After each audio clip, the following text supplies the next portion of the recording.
একটু কষে করতাম আমি,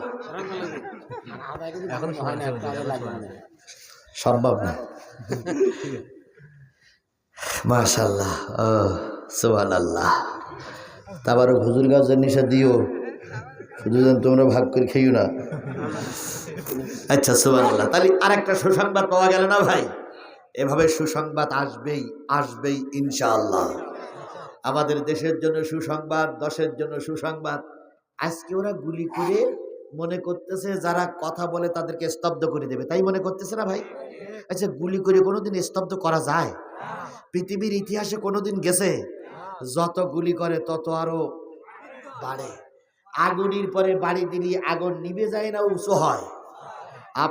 আমরা এখন আগুন নিয়ে গোটা বাংলাদেশে চলতেছি, বাড়ি দিতে এসো না, বরং ওই আগুনই তোমরা পুড়িয়ে মরবা। কি বলে, আওয়ামী লীগের ছাত্রলীগের যুবক নাকি স্ট্যাটাসে কেবল খেলা শুরু হলো। আমি ডক্টর মোহাম্মদ ইউনূসের কাছে বলি, ওই লাইন ধরে ওরে ধরেন। ডাক্তার মোহাম্মদ ইউনূসও বলেছে আমি এর সুষ্ঠু বিচার করব, আমরা সেই বিচারটা দেখতে চাই। তবে 2-4 জন গুলি করে মারলো, 12ই ফেব্রুয়ারির নির্বাচন আমরা বন্ধ হতে দেব না। যদি 2-4 জন নেতা মারা যায়, 12ই ফেব্রুয়ারির নির্বাচন আমরা বন্ধ হতে, কারণ আমরা বিগত 17 বছর ভোট কেন্দ্রে যেতে পারিনি, এবার একটু ভোট দিতে চাই। মনের আনন্দে, মনের সুখীতি, নিজের পছন্দ মতো প্রার্থীকে ভোট দিতে চাই। কথা বলেন ঠিক না বেঠিক? সেটা বিএনপির হোক আর জামাতের হোক, আমার পছন্দনীয় প্রার্থীকে ভোট দেব। যদি এখানে কেউ বাধা দেয়, তারে বলতে হবে ওর কাছ থেকে বিদায় নিয়ে আয়। আর যদি বলতে না পারেন আমার থেকে নিয়ে আসবেন, আমি ওর মোটামুটি কি। ও ভাই, বিগত 17 বছরে আমার জবান বন্ধ করা যায়নি। মঞ্চে উঠতেছে পুলিশ, বিরাট বহর এসে গেছে, মাথায় সব হেলমেট পরা। তো আমি আগের থেকে মাইকলার বলেছি, খোকা শোন, এখন তো লাইন খারাপ, তা যদি দেখি আমি লাইন খারাপ, আর তোরাও যদি দেখিস লাইন খারাপ, তা আমি একটু চোখ মিটকি মারবো। যেই চোখ মিটকি মারবো সেই লাইটটা অফ করে দিবি, আর কিছু করতে হবে না, তারপর আমার যা করতে আমি করবানি। আর শিবিরিরা ছাত্র দলের বলেছি, শোন খোকারা, আমার তো নিয়ে যাচ্ছিস রিক্সিতে, পুলিশ গিলি বলে আমার ধরবেই। কাছে হুজুর আমরাও স্ট্রং আছি। এখন ওদের যেভাবে কায়দা কৌশল করে পুলিশ একেবারে গেট পর্যন্ত হাজির। 2 ধাপ ওসি সাহেব উঠেছে, আর পিছনে সব লাইন দিয়েছে উঠবে বলে। এই মাইকলার বললাম, ও বলার সাথে সাথে রেডি ছিল, বলার সাথে সাথে লাইট অফ। আর লাইট অফ যেই করেছে সেই আমি এখান থেকে উঠে যাই, ওইখান থেকে কাপড় ছিঁড়ে ওই পাশে লাভ দিছে। লাভ দিয়ে ওই পাশে বিএনপি ছেলেপিলের আর শিবিরের ছেলেপিলেরা ওরা নিয়ে গেল। এবার কিছুক্ষণ পরে লাইট চালু করেছে। তো সভাপতি সাহেব পাশে বসে আছে। তা পুলিশ এসে বলতেছে, সভাপতি সাহেব হুজুর কই? যদি হুজুর কই তা আমি জানি, হুজুর তো এখানেই ছিল। তো হুজুর এখানে ছিল, তা গেল কোন? গেল তো সিঁড়ি দিয়ে। আর আপনি তো সিঁড়ির 2 পা উঁচু করে দাঁড়াইছিলেন, তাহলে আপনি এখন হুজুর দাঁড়াই গিয়ে করে আমার কাছে হুজুর কনে গেল, হুজুর কনে গেল, তাই না? সভাপতি বলতে আমি জানি না। মাইকলার বলছে, এই তুই লাইট নিবালি কেন? তো বলছে, স্যার আমি লাইট নেবই নই, বিদ্যুৎ এলাকা জিজ্ঞেস করেন, ওরা বিদ্যুৎ বন্ধ করলো কেন? আমি লাইট নিয়ে যাবো কেন? আমার লাইট ভাড়া করে নিয়েছে, আমি লাইট নেবো কেন? ওরাই বন্ধ করে দিয়েছে। এখন সেটা সঠিক ওরা বেঠিক, ও তো বেশি গেল, সভাপতি বেশি গেল, আমিও বেশি গেলাম। তাহলে পালাইনি অভ্যেস আমাকে আছে না ভাই? এই কথা বলেন, পালাইনি অভ্যেস আমাদের আছে না? 17 বছর পালাইছি, আর পালাতে চাই না। 17 বছর রিস্ক দিয়েছি, আর রিস্ক দিতে চাই না। এবার খেলা শুরু হবে, এবার হবে ফাইনাল খেলা। আর সেই ফাইনাল খেলা আমরা জিততে চাই না, হারতে চাই। এই শাহজাহানপুরের মুসলমানরা জিতবেন না হারবেন, এই ফাইনাল খেলায় জিততে হবে কোরআনের পক্ষে। কারা কারা রাজি আছেন 2 হাত উঁচু করে আল্লাহরে দেখান, জোরে তাকবীর হবে, নারায়ে তাকবীর। ধন্যবাদ। আপনারা থানা উড়িয়ে দেওয়া লোক, আমি আপনাদের চিনি ভাই। আপনারা থানা না, অধিকার বলা দরকার। তাহলে প্রকাশ্য গোপনে জেনাবে বিচার করা যাবে না, কে নিষেধ করেছে? অন্যায় ভাবে কাউকে হত্যা করা যাবে না, কে নিষেধ করেছে? সাইদি সাহেবের রক্ত বৃথা যায়নি, বৃথা যাবে না, বৃথা যেতে দেব না। শাহজাহানপুরের বিভিন্ন জায়গায় শহীদেরা শুয়ে আছে না নাই? বিএনপি শিবিরের জামাতের শহীদেরা শুয়ে আছে না নাই? ও শহীদ, তোমাদের যে পথে তোমরা অগ্রসর হয়েছ, আমরাও সেই পথে অগ্রসর হচ্ছি। আল্লাহর কসম, তোমাদের রক্তের উপরে একদিন কোরআন উড্ডয়ন হবে। ফসলে সার না দিলে যেমন ফসল জাগে না, শুকনো জায়গায় পানি না দিলে যেমন ফসল জাগে না, কোরআন হাদিসের ইসলাম প্রতিষ্ঠা করতে যে শহীদের রক্ত দেওয়া লাগে, রক্ত যেখানে পড়বে সেখানেই ইসলাম প্রতিষ্ঠা হবে। যালিকুম ওয়াসাকুম বিহি লাআল্লাকুম তাকিলুন।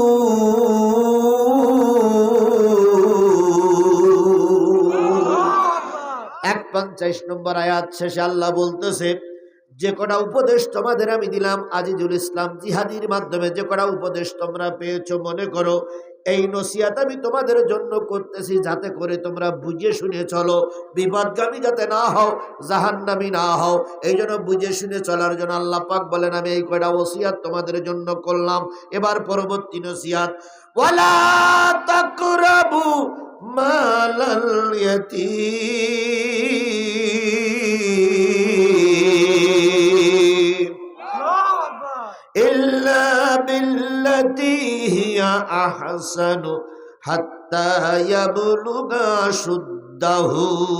আল্লাহ বললেন ইয়েতিমের মালের ধারে কাছেও যাবা না যতক্ষণ সে সাবালক সাবালিকা না হয়।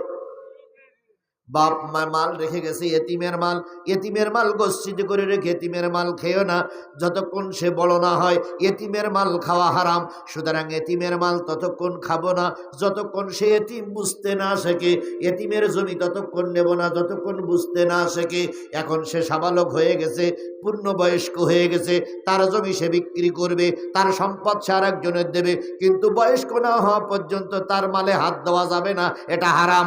কে বলে দিয়েছে? আরো জোরে বলেন, কে বলে দিয়েছে? অথচ আমাদের দেশের এমনও হাই সাহেব আছে যে পুলিশ জমি ফাঁকিতে লিখে নেয়।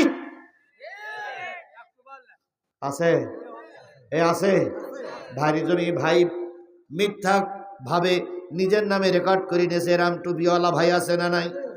আর ভাই জমি নিজের নামে রেকর্ড করে ভাই 10 বার হজ করেছো, কোনো কাজে লাগবে না। শেখ হাসিনাও হাই সাহেব ছিল, এরশাদ সাহেব হাই সাহেব ছিল, কোনো হাজিগিরিতে কাজ হবে? এই জন্য হজ করে এসে পাজি হইও না, হজ করে এসে হাজি হও, হজ করে এসে পাজি হইও না। আমাদের দেশের অনেক লোক হজ করে এসে পাজি হয়, এই কথা বলেন না কেন? আবার আপনারা উল্টো বললেন না, আমিও 2 বার হজ করেছি, কিন্তু হজ করে এসে যদি কোরআন হাদিস মোতাবেক না চলা যায় তাহলে ও হজের 1 টাকাও দাম আছে? বরং ওই টাকাগুলো মসজিদ মাদ্রাসা দাও, গরিবের দাও, কাজে লাগবে। ফাও ফাও যাও কেন? প্রতি বছর সাজে আর বাড়ি এসে যত আকাম কুকাম করে। এই জন্য দয়া করে আল্লাহর নির্দেশ হচ্ছে এতিমের মাল গরিবের মাল খেও না, কারণ খাইলে আল্লাহর কাছে জবাবদিহিতা করতে হবে। আর যারা 4 শ্রেণীর মানুষ জাহান্নামে যাবে তার ভিতরে একটা শ্রেণী তারাই যারা এতিমের মাল খেয়েছে বা খাবে বা খাওয়ার নিয়ত করতেছে, এরা যাবে জাহান্নামে। তাহলে এতিমের মাল কারা খেয়েছে অতীতে আর ঘটনা জানলে আমরা বুঝতে পারবো না? নিশ্চয়ই এতিমের মাল জামাত ইসলাম খায়, নিশ্চয়ই এতিমের মাল চরমনাই হুজুররা খায়, নিশ্চয়ই এতিমের মাল হেফাজতের হুজুররা খায়। তাহলে এতিমের মাল আগে খেয়েছে কারা আর অতীতেও খেয়েছে কারা, এখনো সাদাবাজি করতেছে কারা? এটা কি শাহজাহানপুরের লোক বুঝতে এখনো বাকি আছে?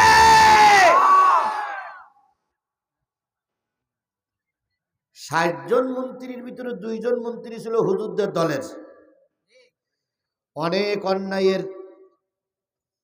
অন্যায়ের ফিরিস্তি সামনে তোলা গেছে, কিন্তু 2 জন মন্ত্রীর বিরুদ্ধে দুর্নীতির দঅক্ষর পাওয়া যায়নি। কি বলে 300 এমপির ভিতরে 17 জন এমপি ছিল একটা জামাতের। সেই দলের যদি 17 জন এমপি 2 জন মন্ত্রী যদি দেশকে দুর্নীতিমুক্ত করার জন্য 3টে মন্ত্রণালয় দুর্নীতিমুক্ত করতে পারে, এবার যদি 8 দল 9 দল 10 দলের সমন্বয়কের হুজুররা সবাই মিলে যদি সরকার গঠন করে 300 এমপি আর 60 জন মন্ত্রী যদি টুপিওয়ালারা দিতে পারে, দুর্নীতি করব না, দুর্নীতি করতে দেব না। সাদা নেব না, সাদা নীতি দেব না। এই কথা বলেন না কেন? জেনা করব না, জেনা করতে দেব না। মসজিদের মাল আত্মসাৎ করব না, আত্মসাৎ করতে দেব না। পারবেন? পারবেন? যদি না পারেন আমার ডেকে নিয়ে আসবেন। ভাই যেখানে লাগবে আমার লাগাবেন, আমি রেডি, আমি রেডি। আমি 17 বছর রেডি ছিলাম, 17 বছর রেডি ছিলাম, এখনো রেডি আছে ইনশাল্লাহ। এই জন্য বুকে ঈমান নিয়ে ময়দানে টিকে থাকতে হবে। কথা বলেন, কথা বলেন, কথা বলেন। আল্লাহ আমাদের তৌফিক দিক, আল্লাহ আমাদের চলার সুযোগ দান করে। হয়ে গেছে ভাই? এ যুবক,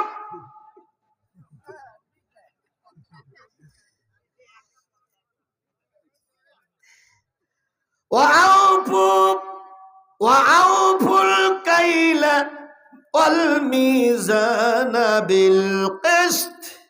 আল্লাহ বললেন ওজনে আর মাপে সঠিক দাও, কম দিও না, বেশিও দাবি করছি না। কম দেওয়া কি হারাম, সঠিক দেওয়া কি আল্লাহর নির্দেশ।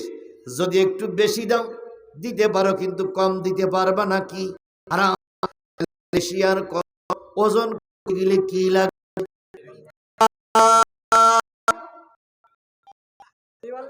কে লাগবে? আল্লাহ কম দিও না, সঠিক কম দিও না, সঠিক ভাবে মাপো। সঠিক ভাবে মাপতে গেলে যেটা লাগবে, নিজে সঠিক হব, সঠিকেরই পক্ষে সাপোর্ট দেব। চোর হইয়ে কোনোদিন বিচার করা যায় না, ডাকাত হইয়ে বিচার করা যায় না। কথা বলেন ঠিক না বেঠিক? 2,80,000 টাকার গরু বিক্রি হয়েছে বাজারে। এখন চোর দেখেছে মালিক 2,80,000 টাকার গরু বিক্রি করেছে। চোর সকাল সকাল যেয়ে মালিকের বাড়িতে বসে আছে, যে টাকা নিয়ে আসবে, চুরি করে বাড়ি যাবো। এখন সকাল সকাল থাকতে খাটের তলাকে শুয়ে আছে। এখন বউ ফোন করতেছে সন্ধ্যেবেলা, যে কি গরু কি বিক্রি হয়েছে? হয়েছে কত? 2,80,000। এখন সন্ধ্যা হয়ে গেছে, খবরদার এই টাকা নিয়ে বাড়ি এসো না, আমার বাপের বাড়ি যাও, তোমার শ্বশুর বাড়ি যাও। এখন বাড়িওয়ালা গেছে শ্বশুর বাড়ি। ডাকাতিরা দেখেছে যে ও গরু নিয়ে গেছে, ফিরিয়ে নিয়ে আসতেছে না। একদল বলতেছে, ডাকাত বলতে সে গরুওয়ালাকে গরু বিক্রি হয়ে গেছে, তাহলে তো এখন এখান তার নেওয়া যাবে না, চল ওর বাড়ি যাই। রাত 12টার সময় দরজা নক যায়, খোল খোল খোল। বউ বলতেছে কেন? খোল আগে। তা খুলেছে, খোলার পরে বলতেছে তোর বাড়িওয়ালা কই? তো বলতে সে লোক তো বাড়ি আসেনি, সে গরু বেচে টাকা কই? সে বাড়িতে আসেনি, তা টাকা কনে পাবো? কয় না, শুনলাম যে বাড়িস।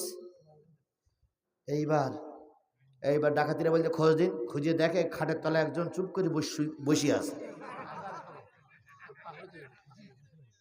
খাটের তলায় একজন চুপ করে বসে মিটমিট করে তাকাচ্ছে।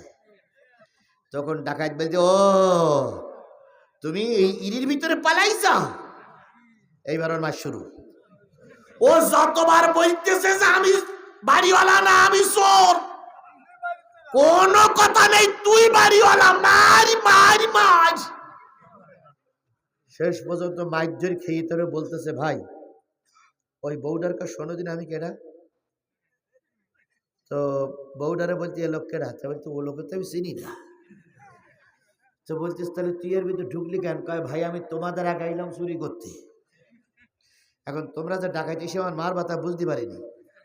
তাহলে চোর আর ডাকাত আগে নেবে পিছে নেবে বলে অপেক্ষা করতেছে, বাড়িওয়ালা কিন্তু অন্য জায়গায় আছে। কথা বলে ঠিক নেবে ঠিক? সুতরাং কারা চোর আর কারা ডাকাত যেটা আমাদের বুঝতে কি বাকি আছে? ও শাহজাহানপুরের মুসলমান, চোর ডাকাত কারা বুঝতে কি বাকি আছে? তাহলে আমরা আমাদের গরু বিক্রি করা টাকা চোরেরও দেব না, ডাকাতিরও দেব না। গরু বিক্রি করা টাকা আমরা কাজে লাগাবো, চোর ডাকাতির হাতে গরু বিক্রি করা টাকা তুলে দেব না, দেব না, দেব না।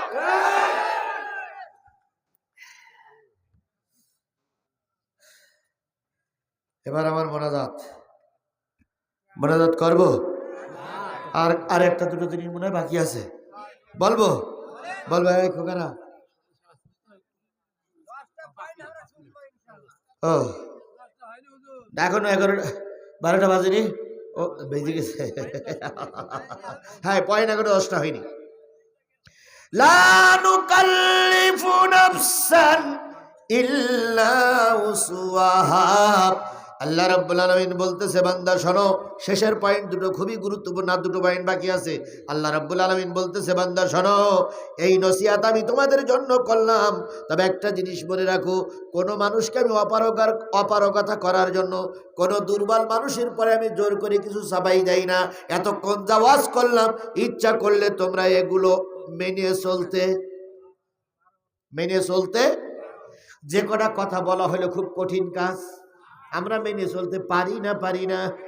এবার পরবর্তী কথা খুবই গুরুত্বপূর্ণ, বিএনপির ভাইরা শুনবেন, জামাতের ভাইরা মোটেও শুনবেন না। সবাই শোনা দরকার না? জোরে বলেন, দরকার কি দরকার না? আমাদের ভিতরে এখন মিথ্যা কথার ছড়াছড়ি চলছে, যে যেভাবে পারে সে সেভাবে মিথ্যা কথা বলতেছে। বার শোনেন, আল্লাহ বলতেছে, তুমি বিএনপি করো, তুমি জামাত করো, তুমি আওয়ামী লীগ করো, তুমি চরমনাই করো, তুমি হেফাজত করো, 18 কোটি মানুষের ভিতরে 17 কোটি তোমরা থাকো, তোমরা দুঃখ নাই। কিন্তু আমি আল্লাহ পাক বলতেছি, ওয়াইলা কুলতুম ফাদিলু, যখন কথা বলবে ওজন মে ভেজুকে কথা বলবে, ফেলতো কথা বলিও না। কথা মে ভেজুকে বলো, হিসেব কিতাব করে বলো। আমাদের কথা কি হিসেব কিতাব করে বলা হচ্ছে না গড় হিসাব হচ্ছে? জোরে বলেন, গড় হিসাব হচ্ছে না মে ভেজুকে হচ্ছে? মানছে মাইক পাইছি বলে কথা বলতে হবে তা নয়। অনেকেই বলতেছে হুজুররা জান্নাতের টিকিট বিক্রি করতেছে। কথা বলছে না ভাই? বলছে না? বলেন, কথা কিছু লোক বলছে না ভাই? আমি আপনাদের কাছে চ্যালেঞ্জ করলাম, কোন হুজুর জান্নাতের টিকিট বিক্রি করেছে? কোন হুজুর জান্নাতের টিকিট বিক্রি করে? একটা হুজুরের নাম বলেন, একটা হুজুরের নাম বলেন। আমরা জান্নাতের টিকিট বিক্রি করি না, আমরা জান্নাতের পথ দেখাই। এই কিসের পথ দেখাই? জোরে বলেন, কিসের পথ দেখাই? জান্নাতের পথ দেখাই। 36 আন্দোলনে যারা গণতন্ত্র রক্ষা করার জন্য জীবন দিল, এখনো যারা জীবন দেওয়ার জন্য প্রস্তুত, ওরা কি গণতন্ত্র প্রতিষ্ঠা করেছে না গণতন্ত্রের পথ দেখাইছে? এই কথা বলেন, ওরা কি গণতন্ত্র প্রতিষ্ঠা করেছে না গণতন্ত্রের পথ দেখাইছে? তাহলে ওরা গণতন্ত্রের পথ দেখাইছে, ওই পথে আমরা যদি আগামীতে অগ্রসর হতে পারি, তাহলে এই দেশে গণতন্ত্র ফিরে আসবে। কথা বলেন, ঠিক না বেঠিক? আমরা জান্নাত বিক্রি করি না, আমরা জান্নাতের পথ দেখাই। ওই পথে যারা যাবে তারাই জান্নাত পাবে, কিন্তু জান্নাতের টিকিট দেওয়ার ক্ষমতা আমাদের নাই।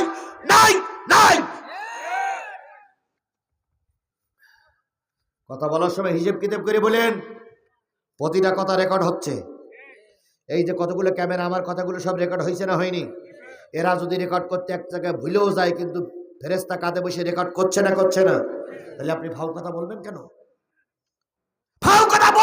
আপনি? আল্লাহ বলতেছে ফাউ কথা বলা হারাম, সঠিক কথা বলো। তাহলে 9 নম্বর পয়েন্ট, আমরা ফাউ কথা বলবো না। ঠিক? ফাউ কথা কাউকে বলতে দেব। এখন হয়তো কিছু কিছু জায়গায় একটু ধৈর্য ধরতেছি, কিছু জায়গায় কি ধরতেছি? কেন ধৈর্য ধরতেছি বলেন তো? আমরা দেখতেছি 54 বছর পর একটা সুন্দর পরিবেশ এসেছে। এখন গন্ডগোল করলে আমাদেরই লস, এখন গন্ডগোল করলে আমাদের কি ক্ষতি। তাই আমরা অনেক কথা শুনতেছি, প্রতিবাদ করছি না। এর মানে এই নাই যে আমরা একেবারে নয়দা হয়ে গেছি। একবার যদি তাকবীর দিয়ে বলি ধর,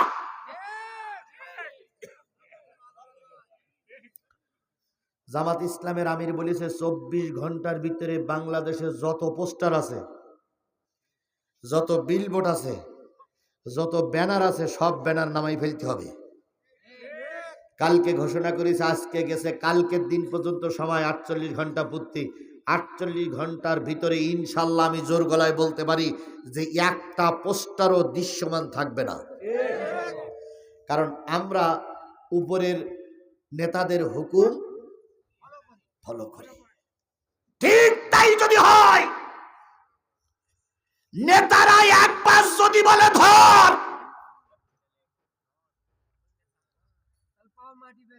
পাও মাটি পাবে না। এই আপনার বাড়ি কি নন্দীগ্রামে নাই?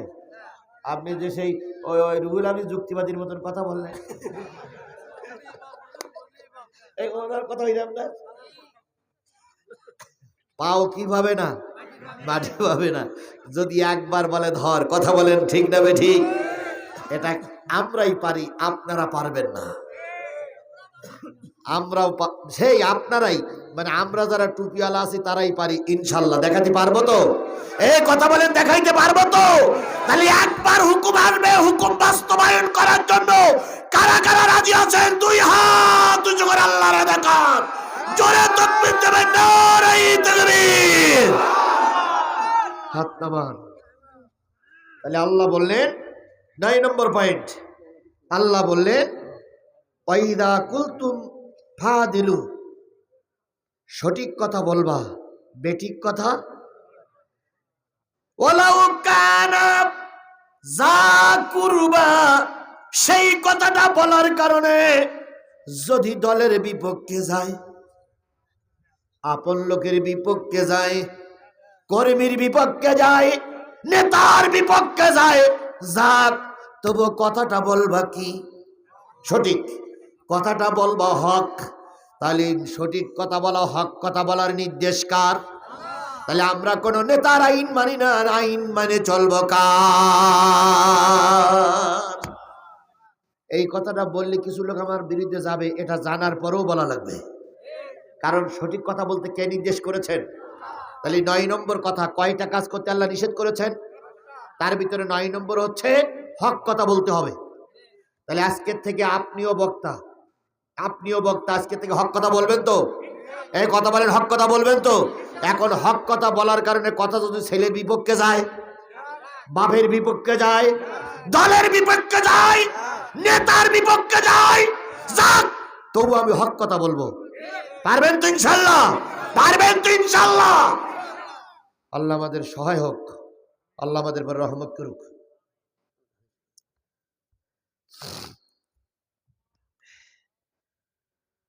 9টা শেষ, 10 নম্বরটা বলবো।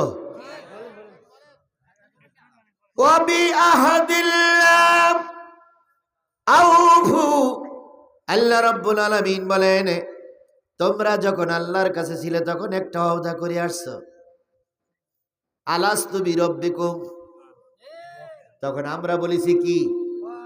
আল্লাহ সেইটা স্মরণ করাই দিচ্ছে, তোমরা আমার কাছে স্বীকার করেছ আমি তোমাদের রব, তোমরা কোরআন মেনে চলবে, এটা স্বীকার করে আসছো কার কাছে? তোমরা ইসলামের বিধান মেনে চলবা স্বীকার করে আসছো কার কাছে? আমি আল্লাহ আবারও তোমাদের স্মরণ করাই দিচ্ছি সেই ওয়াদার কথাটা, আমার কাছে যে ওয়াদাটা করেছো সেই ওয়াদাটা তোমরা মেনে চলো। তোমরাই বলেছিলে আল্লাহ আমরা যাচ্ছি দুনিয়ায়, দুনিয়া তোমার হুকুম চলবে তোমার, তাহলে তোমার হুকুম পালন করার জন্য আমরা তোমার কাছে ওয়াদাবদ্ধ। তাহলে আমরা সবাই ওয়াদাবদ্ধ করেছি, ওয়াদাবদ্ধ হয়েছি। আল্লাহর দুনিয়ায় কার আইন চলবে? এ জোরে বলেন, কার আইন চলবে? আল্লাহ বলেন এই ওয়াদা তোমরা করে আসছো, সুতরাং এই ওয়াদার পরে তোমরা অটুট থাকো। কে বলছে? আরো জোরে বলেন, কে বলছে? যালিকুম ওয়াসাকুম বিহি লাআল্লাকুম তাযাক্কারুন।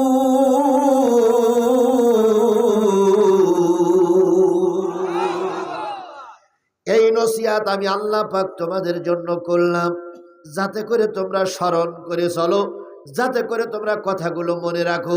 তাহলে আমি যে কথাগুলো বললাম এইগুলোকে শুধু আজকে এখানে রেখে যাওয়ার কথা না, মনে রাখার কথা। কে বলতেছে? আল্লাহ বলতেছে কথাগুলো মনে রাখো, তুমি আমল করো, বউটারে শোনাও, বউটা আমল করবে, ছেলে মেয়েরে শোনাক, ছেলে মেয়ে বউ বাচ্চা যখন হবে নাতি পুতিরে শোনাবা, তবুও যেন এই কথাটা মনে রেখো না, এমন হবে না, মনে রাখতে হবে। মনে রাখতে নির্দেশ করেছেন কে? তাহলে আবারও গোড়ায় যাই, কোন সূরার আলোচনা হলো? আনাম। কয়টা আয়াত? 3টা আয়াত। কত কত? 151, 52 হয়ে গেছে, এখনো 53 যায়নি। তাহলে 151, 52, 53 কয়টা জিনিস, কয়টা কাজ করতে নিষেধ করেছে? আরো জোরে বলেন, কয়টা? 10টা। এই 10টা কাজ করতে নিষেধ করেছে আল্লাহ। 3টা আয়াতে 151, 152, 153, 152 শেষে বা 53 বলতেছে, ওই যে প্রথম বলেছিলাম আমরা প্রতি নামাজে বলি ইহদিনাস সিরাতাল, হায় আল্লাহ আমাদের সরল সঠিক পথে চালাও। বিএনপি বলে আমরা সরল সঠিক পথে আছি, আওয়ামী লীগ 17 বছর বলিস আমরা সরল সঠিক পথে আছি, জামাতের টুপিওয়ালারা বলে আমরা সরল সঠিক পথে আছি, হাত পাকাওয়ালারা বলে আমরা সরল সঠিক পথে আছে, তাবলীগওয়ালারা বলে নিজের খাই আমরাই সঠিক পথে। এই কথা বলেন না কেন? আল্লাহ বলতেছে যে যাই ওয়াজ করুক, এই 10টা জিনিস যারা পরিহার করে চলবে তাদের সম্পর্কে আমার রেজাল্ট হলো ওয়া আন্না হাযা সিরাতি মুস্তাকিমা।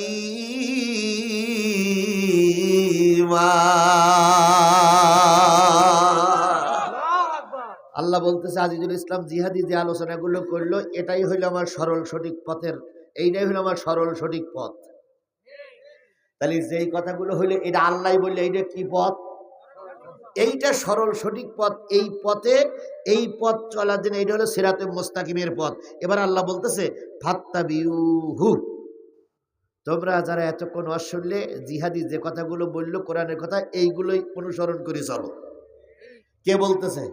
তাহলে আমার কথা অনুসরণ করবেন না আল্লাহর কথা অনুসরণ করবেন? আরে জামাতের আমির ভুল করতে পারে, বিএনপির তারেক জিয়া ভুল করতে পারে, আল্লাহ কি ভুল করতে পারে? এই কথা বলেন, আল্লাহ কি ভুল করতে পারে?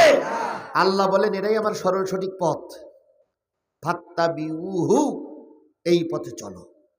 ওয়ালা তাত্তাবিউস সুবুলা, এই পথে না যেয়ে যদি কোনো মানুষ রচিত পথে যাও, কারোর পথে যাও শান্তির জন্য, ফাতাফাররাকা বিকুম আন সাবিলিহি, তাহলে জেনে নিও শয়তান তোমাদের সঠিক পথে চলতে দেবে না, ওরা তোমাদের বিপদগামী পথে চালাবে। ও আমার পাগলেরা, ও আমার শাহজাহানপুরীর পাগল মুসলমান নারী আর পুরুষেরা, আমি দীর্ঘক্ষণ কষ্ট করে দীর্ঘদিন গবেষণা করে করে আপনাদের জন্য সূরা আনামের 3টা আয়াত উপহার দিয়ে গেলাম। মসজিদের ইমাম সাহেবদের পায়ে ধরে অনুরোধ করি, ও বন্ধু তুমিও কথাগুলো মানুষের কাছে বলো। তারপরে আপনারা যারা সাধারণ মানুষ কোরআন শরীফ পড়তে পারেন, বাড়ি দিয়ে আপনারাও কথাগুলো নিজে পড়ুন।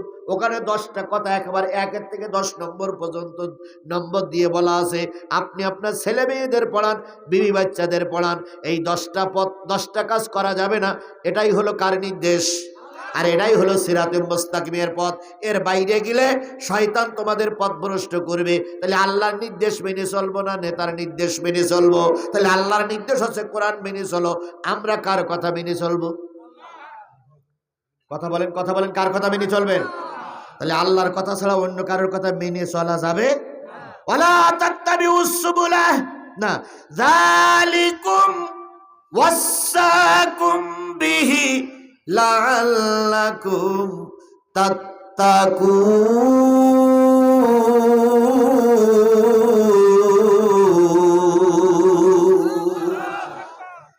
এতক্ষণ এই নসিহত করলাম, জিহাদি তুমি চিল্লাইলে আর লোকজন বেশি শুনল।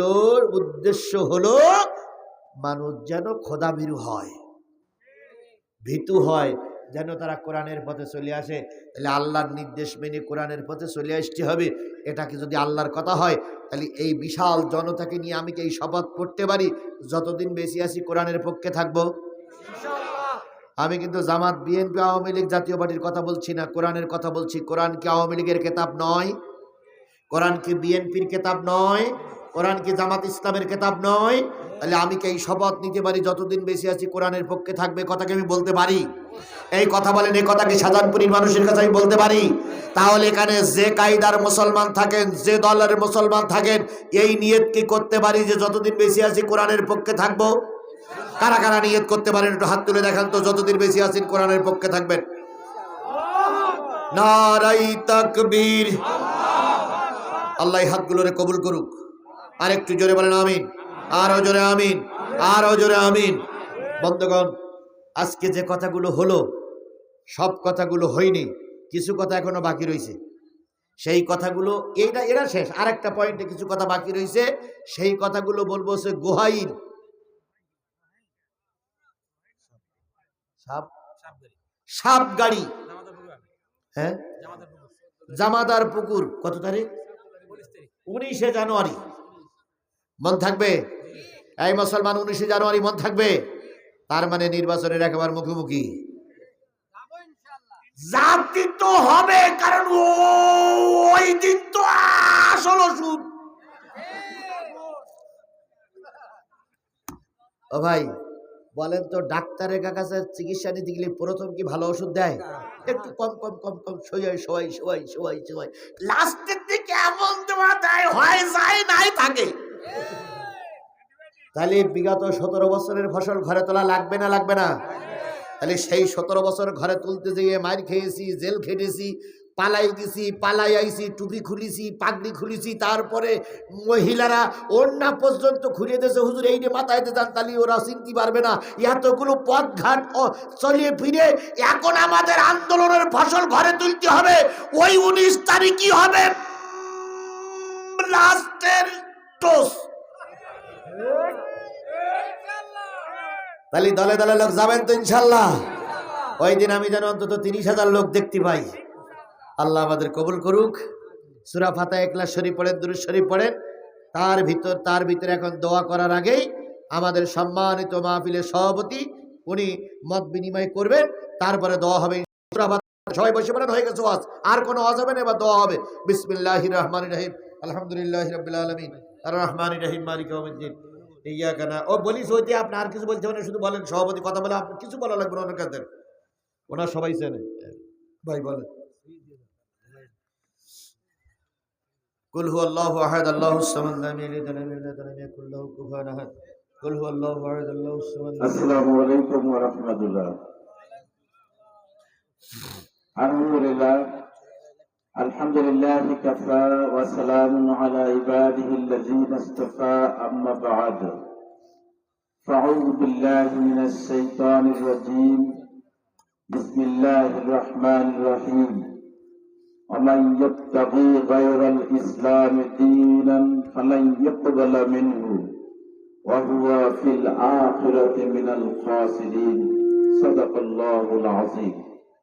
আজকে মানিকদিঘা ফকিরপাড়া জামে মসজিদ কর্তৃক আয়োজিত তাফসীরুল কোরআন মাহফিলে সম্মানিত প্রধান বক্তা, আপনারা আমাকে এখানে রেখেছিলেন সভাপতির দায়িত্বে। একটিবার এসেছিলাম, তারপরে এখান থেকে 3টি মাহফিল শেষ করে মনের টানে, যেখানেই আমার জন্ম, যেখানেই আমাদের শৈশব কৈশোর এ পর্যন্ত, সেই তাফসীর মাহফিলে এসে হাজির হওয়ার তৌফিক যে আল্লাহ তাআলা দান করেছেন, আপনারা আমরা সবাই মিলে সেই মনিবের দরবারে শুকরিয়া আদায় করি, বলি আলহামদুলিল্লাহ।